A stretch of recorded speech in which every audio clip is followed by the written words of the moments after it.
Add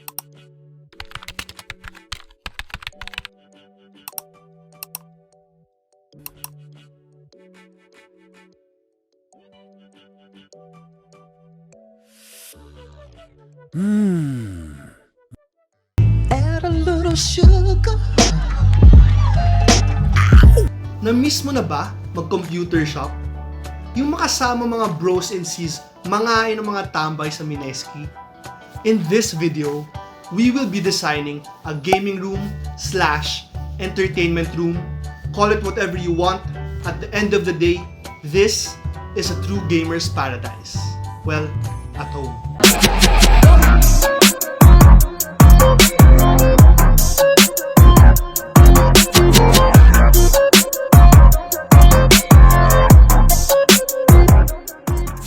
If you haven't subscribed to my channel, please do so. It implies that you like watching my videos. Subscribing to my channel helps out a lot. I also encourage you guys to comment. I reply to almost all comments except yung kay Andre Pugyongko. Kaya, Andre Pugyongko, umayos ka. Kino-call out na kita, umayos ka kung ayaw mo makancel. Other than that, I really love replying to comments. So, if you're a gamer or a designer and you notice something wrong with the design of the room or the gaming setup, let me know in the comments below. Doon tayo magsagutan. Rambulan pa tayo kung gusto mo. Sinasabi mo pulubi at tagahugas ako ng pinggan. Nakita mo to, hampas ko to sa pagmumukha mo no? Sir. Hindi, joke lang. I'm really up for a healthy discussion, so please do know in the comments below. You've subscribed? Then, let's start with designing everyday spaces. In this video, we will be designing a gaming room / entertainment room. The stereotype we will use in this designing a gaming room is an upper middle class family of 4. The gaming room / entertainment room is meant for the family to enjoy, but is primarily designed for the 2 adolescents who are into gaming. With that, game ka na ba? Tara! Tara!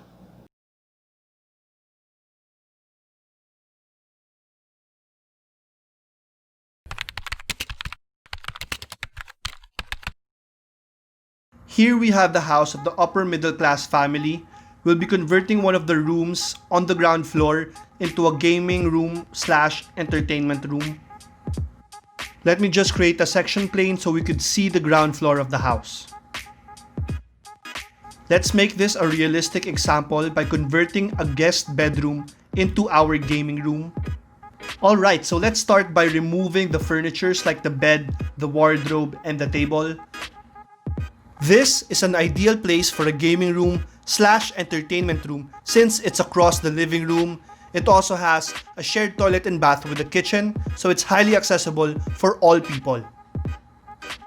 This room is a little more than 10 square meters. It has 3.5 meters on one side and 2.9 meters on the other. Our goal here is to create the perfect gaming room for the 2 adolescents, but also be able to entertain guests and family members. We'll have to place the gaming table on this side of the wall to make sure that the gamers have enough space to play around and it's not too cramped for them. On this side, we'll either place a shelf or another table for extra use.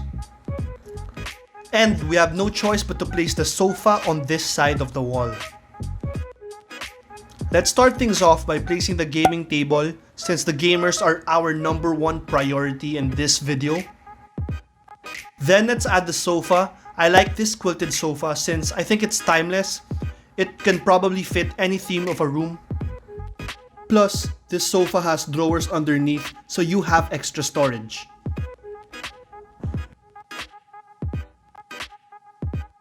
I'll reduce the space here from 600mm to 400mm instead. I think that's enough depth for the table and shelf. Let me add this modular shelf with an integrated desk. I used this one in one of my plates before, so let me just scale this to the appropriate size of the room. The flooring has to be changed to tiles so the room will look extra polished. I'll be changing the tiles again later in my rendering software, but for now, take note that we'll be using mostly white in this room so we can play with lights later on. We can finally start adding the gaming chairs. Take note that these chairs are extra large. It's larger than most chairs that we see in office spaces. So, we'll have to provide an 800mm by 800mm space for these large chairs. This is to make sure that you can rotate properly and move freely across the gaming room. Mga pare koy, hindi to cheap. Siguro yung average nito is 6,000 to 8,000 pesos. Kaya bago kayo bumili, pag-isipan nyo muna, kailangan nyo ba talaga ng ganitong gaming chair sa bahay? Matagal ang online classes. Pagtapos, kailangan pa natin mag-aral. Kaya kailangan mo, bilhin mo na. Alright, so let me just fix the placement of these chairs so we can move forward. And now, the most important part of the room, the gaming setup. Let me just divide the table so we can assign each side properly. So we have here the monitor, the keyboard, the mouse, and the mouse pad. Let's also add in the second setup with the green tone. Now, we can add in the CPU, but before that, let's mount a few brackets in order to place the CPUs on each side of the table so we can save desk space. Note that majority of CPUs need about 400 to 500 millimeters of headroom. That's why I had to move the brackets again. And this one looks perfect, baby. Let's add in 2 speakers so we could maximize the full extent of this gaming room / entertainment room. Well, at least until pagalitan tayo ng magulang natin at sabihing, hinaan mo na ang volume, Pael! Ayan, so nandiyan na rin ang flat screen TV. Assume natin na may tilting mechanism ito. Adjust natin yung height ng konti to give space for the PS4 console later. I-wall mount na rin natin yon again to maximize our desk space. At dahil sosyalin naman tong mga upper middle class family na to, maglagay tayo ng split type aircon. Ayan, suwabe. Dito ko na linagay yung split type dahil dito naman nakaharap ang gaming chairs at yung sofa. Alright, before we move on, let me just close the door so I can have a better vision of the room. What the hell? Bakit ganito to? Ang pangit. So the screen somehow stopped recording. I added a modern fan on the right, 2 webcams, this PS4 and its wall mount bracket.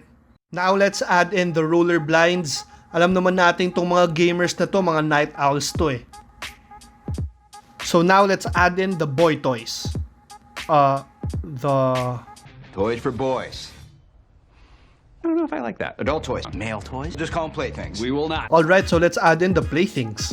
Starting it off with R2-D2, an astronaut, add Yoda next, we shall.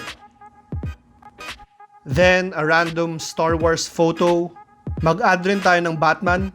Ngayon ko nga lang nalaman na Junjun pala first name ni Batman. Junjun Batman.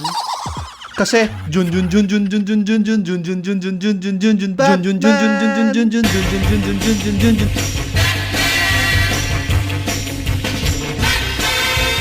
We can add a random art piece. Add in a few games. I don't think a gaming room is complete without a Marvel element to it, so let's add in these things. Now we add a random quality figurine. Bakit Voltes 5? Kasi yan na-download ko eh. Teka, save ko muna yung file. Save! One eternity later.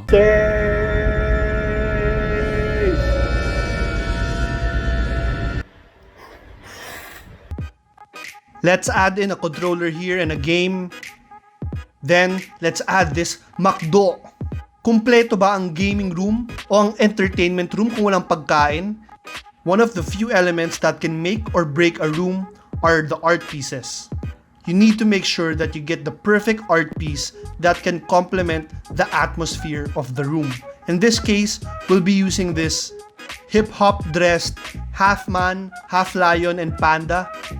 By the way, I made sure that the height of the TV and the height of the 2 art pieces is aligned with the topmost part of the doors.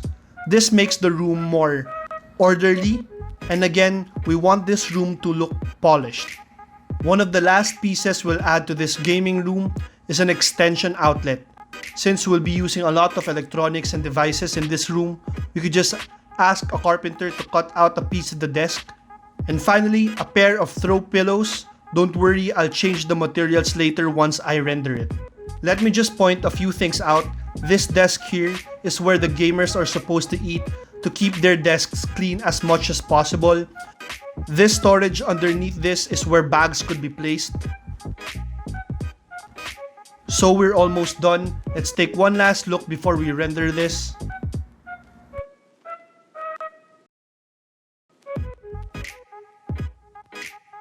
Let's start with changing these hideous tiles. Nope. Nope. Nope. Yon! But this is still just basic flooring, nothing too special. Now let's work on this accent wall to make the art pop out. And so that when the light hits it, the colors of the art and the texture of the accent wall is emphasized. The throw pillows, let's make it leather so that it matches the sofa. Let's also change the material of the windows.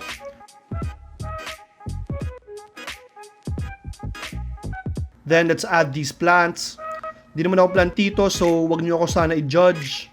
Di ako marunong mag-alaga ng halaman. So we'll probably change that later.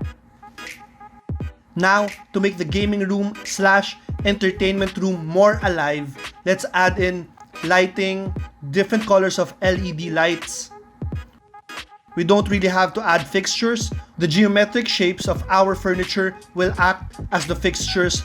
Bear with me, this will take a while. Kakanta na lang ako para sa inyo. Ano bang music taste yung pinapakinggan nyo ngayon? Siguro Taylor Swift.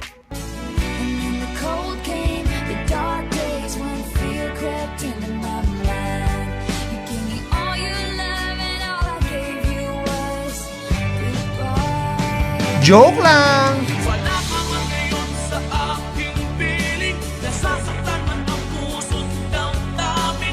Mulit-muli sa'yo na aaminin. Di ka'y mahal pa rin.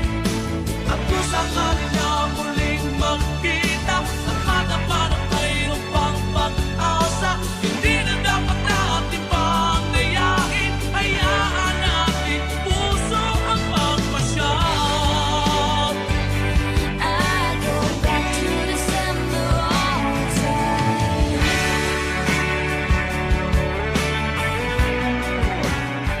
And we're done. I hope the gamers and streamers learned something from this video. This is nothing too over the top. This is really something you could do at home. Convert a room and make it into an entertainment / gaming room. Replace the existing furnitures with white basic furnitures and then just play with the lights. You can then add in a few toys here and there. Add a few art pieces to make the atmosphere more lively. I hope enthusiasts try this design out. That would be awesome, man. Now, let's render this and call this a day.